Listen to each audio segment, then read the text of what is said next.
Shalom sahabat yang terkasih dalam nama Tuhan Yesus. Puji Tuhan kita bertemu kembali dalam kasih-Nya. Ustadz Kainama yang mengaku lulusan dari Israel, lulusan dari Vatikan, lulusan dari Belanda, lulusan dari sekolah teologi di Jakarta, banyak dipertanyakan oleh saudara seimannya di mana ijazahnya gitu ya. Begitu banyak universitas yang dia jalani, bahkan beliau mengaku bahwa beliau adalah lulusan universitas antar benua, antar negara, tetapi tidak ada ijazahnya. Menurut ulama yang mendampingi Ustadz Kainama, katanya ijazahnya telah dirampasi. Nah, saya akan melampirkan ada dua video sahabat, itu mengenai penjelasan ulama mengenai ijazahnya Ustadz Kainama, dan video kedua mengenai pernyataan seorang ulama yang meragukan kata Bapak Ustadz ini. Banyak mualaf-mualaf itu berbohong, banyak yang menyebarkan berita palsu, kesaksian-kesaksian palsu. Yuk kita lihat videonya sahabat. Kayak Ustadz K ini, Ustadz K pertama kali saya mengenal beliau, udah lama dulu, pertama kali ketemu Ustadz. Saya tanya kepada Ustadz K, Ustadz ijazahnya kemana? Ustadz K mengkonfirmasi bahwa terampas. Ya sudah, kalau ijazahnya terampas, kita tidak bisa melihat dari bukti secara otentik. Kalau sudah terampas, mau gimana lagi kita mau bicara apa itu? Ambil kemana? Kan begitu Ustaz. Akhirnya kita bisa mengkonfirmasi dari mana? Saya sampaikan di konten itu, kita bisa mengkonfirmasi dari kapasitas beliau sebagai seorang mantan pendeta. Bisa apa? Kan begitu. Kita seringkali mendengar ya ceramah-ceramah beberapa ustadz-ustadz mu'alaf yang kemudian terkadang terlalu berlebihan dalam menceritakan latar belakang kekristenannya dia. Kalau setelah dia masuk Islam, ya apa adanya ya dia ceritakan kegiatannya dia, it's okay. Ini jujur, tidak ada masalah. Cuma yang jadi masalah adalah banyak sekali kebohongan-kebohongan yang dia buat, yang ketika dia menceritakan latar belakang sebelum dia masuk Islam, atau latar belakang ketika jadi Kristen, sehingga ini yang membuat kita jadi malu di hadapan orang-orang Kristen sendiri. Ya akhirnya mohon maaf lahir batin, sampai ada pihak-pihak orang Kristen ya, baik dari Katolik maupun Protestan yang kemudian mengklarifikasi, oh itu tidak benar sih itu mantan pendeta, oh itu tidak benar sih itu lulusan Vatikan, oh itu tidak benar sih ini adalah mantan pastor, oh itu tidak benar sih ini. Jadi kita kebalikannya, kita sebagai seorang muslim ketika sudah bersahadat, kita diajarkan untuk menjadi pribadi muslim yang baik, ya pribadi muslim yang jujur apa adanya. Jangan kemudian menceritakan sesuatu yang tidak pernah terjadi. Nah, ini ya ihwafillah, sehingga kadang-kadang ya mohon maaf gitu ya.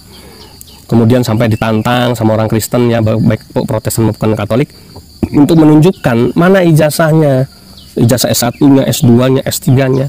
Sampai ditantang mana namanya pernah tercantum nggak di dalam susunan, mungkin kalau di Protestan sinode kekristenan, asal sinodenya mana, gerejanya mana. Sampai ditantang kalau dia Katolik, dulu mana lulusan pasturnya, pastor mana.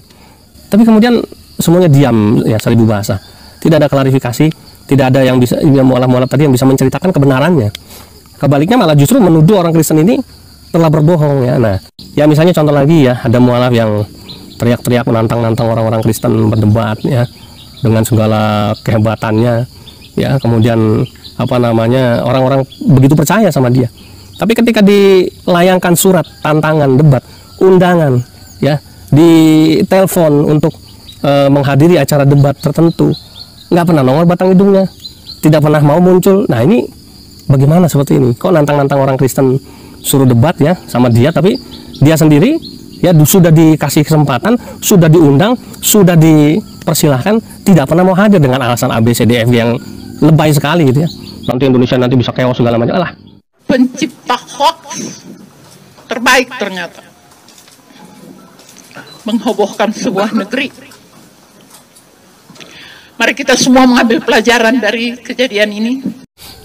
Yang jadi masalah adalah banyak sekali kebohongan-kebohongan yang dia buat, yang ketika dia menceritakan latar belakang sebelum dia masuk Islam, atau latar belakang ketika jadi Kristen, sehingga ini yang membuat kita jadi malu di hadapan orang-orang Kristen sendiri. Ya sahabat yang terkasih, sepertinya Bapak Ulama ini sudah mulai gerah ya dengan keadaan banyaknya mualaf-mualaf yang tidak jelas begitu. Ya mungkin ada yang sengaja melakukannya untuk mungkin kepentingan yang lain, kita nggak tahu sahabat apa tujuan para mualaf-mualaf ini sampai bersaksi seperti itu ya, tidak sesuai dengan kenyataan. Saya sangat setuju dengan Bapak Ustadz ini ya. Kita harus membukakan sebuah kebenaran, walaupun memang kebenaran itu pasti menyakitkan. Saya pun terus terang, kalau memang ada murtadin yang ditemukan oleh channel-channel muslim, mereka bongkar bahwa itu kesaksian bohong, ya silakan saja, tidak masalah. Bahkan kesaksian saya pun saya bilang silakan saja direaksi. Saya tidak pernah komplain kesaksian saya direaksi, kecuali kesaksian saya direaksi sambil mengolok-olok leluhur saya. Itu saja yang saya katakan, sahabat. Itu pun bukan saya yang marah sebenarnya, tetapi keluarga saya yang masih belum Kristen ya. Mereka tidak terima nenek moyangnya atau orang tuanya itu diolok-olok gitu loh. Itu sebenarnya. Nah, kalau memang ada murtadin pemanya yang bersaksi bohong gitu ya, bukan memberitakan kabar baik itu, sahabat. Nah, kalau bersaksi bohong itu bukan memberitakan kabar baik, tetapi memberitakan kabar buruk. Jadi jelek nama Kristen kalau berbohong, apalagi nambah-nambah kesaksian kan. Nah, itu sahabat yang terkasih. Jadi saya sih tidak masalah kalau memang dibuktikan, asal jangan karena kesal gitu ya dengan kesaksian orang gitu ya, kesal terus penjarakan, atau karena tidak boleh pindah agama, jangan karena begitu.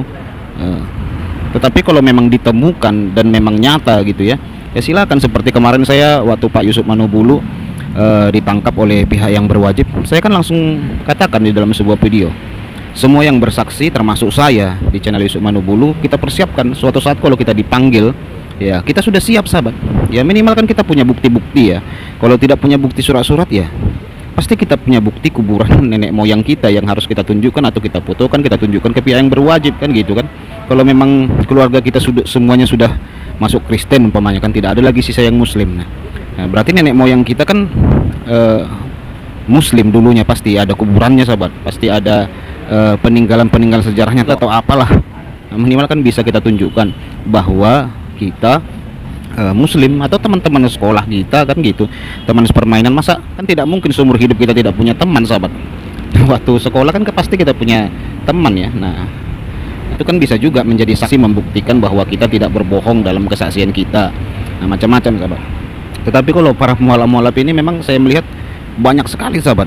Ya banyak, dan ngeri-ngeri, sadis-sadis sebenarnya kesaksian mereka. Kalau diimbangi dengan kesaksian murtadin, sebenarnya tidak ada apa-apanya ya. Mereka lebih ngeri, itu yang saya bilang itu. Mereka bersaksi membakari masjid, membakari rumah warga muslim, katanya membakari Al-Quran, kata mereka kan.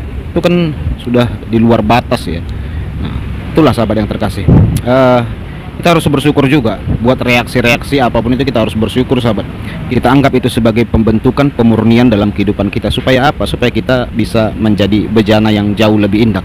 Makanya reaksi-reaksi mereka kita harus bersyukur juga sih, supaya kita kekristenan ini semakin murni, semakin tulus, agar bisa membedakan mana jerami, mana kayu, mana emas. Begitu, sahabat ya. Tuhan Yesus memberkati. Shalom.